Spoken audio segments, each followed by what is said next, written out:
Throughout the Vedic literatures, we find examples of opposites, such as spiritual enlightenment, spiritual material darkness, dharma and adharma, religion and irreligion, gyan and agyan, knowledge and ignorance. All these examples show opposites that have distinct natures. Similarly, in the Vedic literatures, the Supreme Brahman and the individual spirit souls are described in many places as having difference and unique, separate existence. We cannot say that they are identical in all ways. That is nowhere made apparent in the Vedic literature. The Supreme Personality is the foundation upon which everything rests. He is the Supreme Master of Maya, the Supreme Autocrat, and the Jiva is under the influence or control of Maya. The living entity is part and parcel in a very minute quantity, like a drop in the ocean. The Vedas teach that the Supreme Brahman is adoksaja, beyond the conception of the mundane mind, only revealed through realized knowledge. And the individual spirit soul in the embodied state can easily be perceived by the material mind and senses. We can see another person, describe their characteristics, and the absolute truth is beyond the mundane mind. So this is another way where they are shown to be different in the scriptures. How can that person then be the same as the absolute Brahman?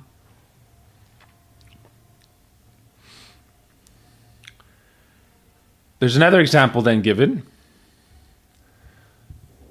The concept of being equal with the Supreme Brahman, that foolish idea, I am God, it's like saying that a tiny little mustard seed is the same as Mount Everest. Oh, here's a little mustard seed.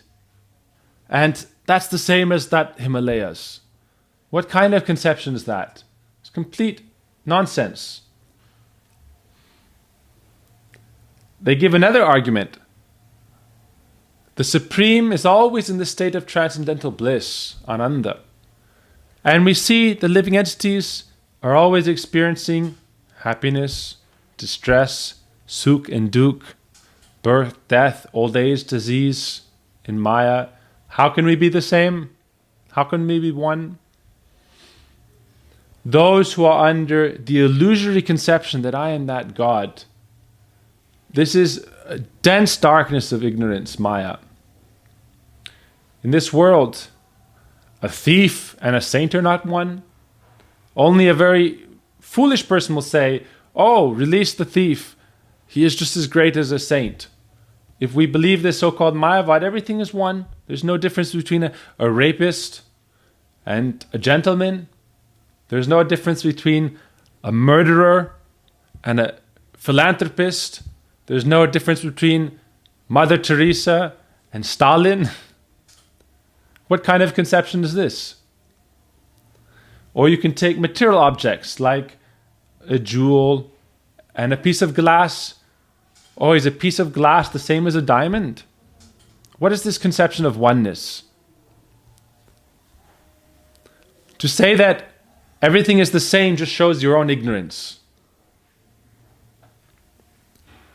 So now we're going to give some more examples and again talk about the Tat-Tvamasi statement. Tat means that supreme absolute truth, who is the ocean of nectar and who is always immersed in complete transcendental bliss. Ananda. Anandamayo bhyasat.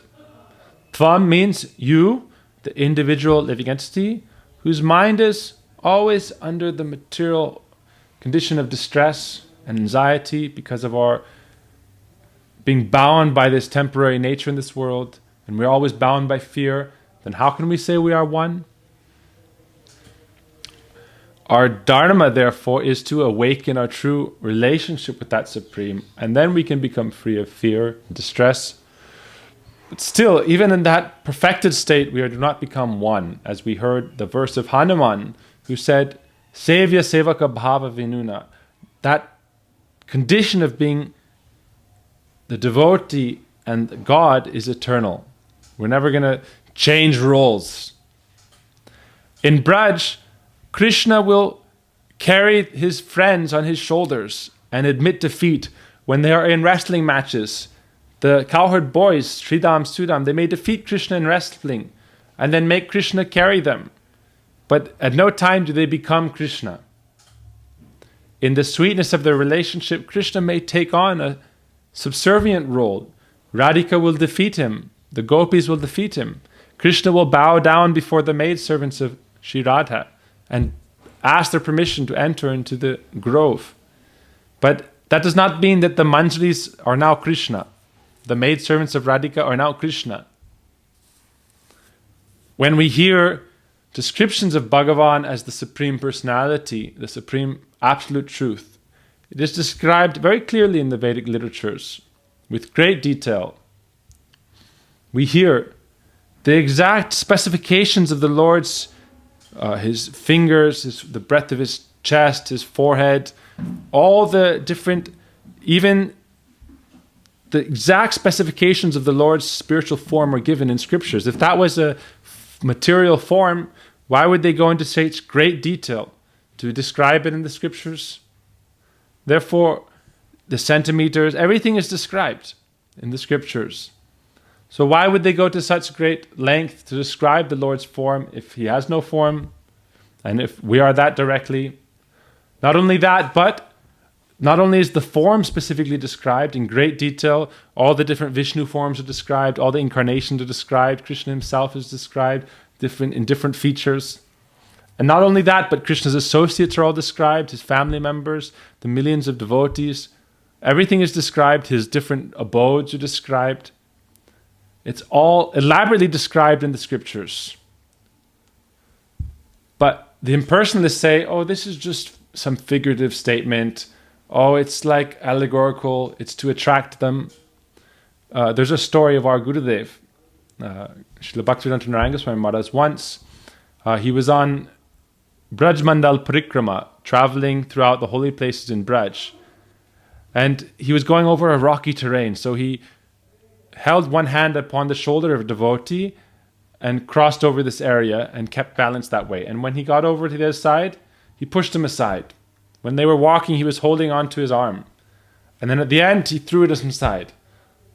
And the devotee was a little bit surprised. And then Gurudev said, just see, this is the nature of the impersonalist Mayavadis. They take the help of bhakti to advance spiritually, and then they say, oh, when we achieve freedom from attachment to Maya, we can reject this and realize we are God. They say that, oh, at the time of practice, we pretend that God has a form and that there is such a thing as devotion and relationship between the soul and God. And as soon as we become above Maya, we realize we're all one and we throw this all aside. This is just like taking the help, like Gurudev said, oh, I'm holding the shoulder of the devotee, crossing over this rocky terrain, and then I'm rejecting him. So what kind of idea is this? Actually, the scriptures very clearly state that there are three eternal beings, three eternal truths. There's the Supreme Soul, the individual soul, and the loving relationship between them known as bhakti, devotion. Bhakta, bhakti, bhagavan. These three things are eternal truth. God, the devotee, and bhakti, this loving devotion. So to try to deny that having its eternal existence not only goes against all the scriptures, but it shows a very foolish conception. On one hand, the Mayavadis say, the Supreme Personality, his form, it's all just an allegory. It's not true. Why should we then accept their direct, so-called direct statements like Tattvamasi? They say the scriptures are saying all these other statements are just allegories when the scriptures describe the Lord has a transcendental form and they give great details about that. So When they say that, oh, tattva-masi, accept the direct, so-called direct meaning of that, why should we? There's hundreds and hundreds and hundreds of verses describing the transcendental form, the transcendental names, qualities, pastimes, and abodes of the Lord.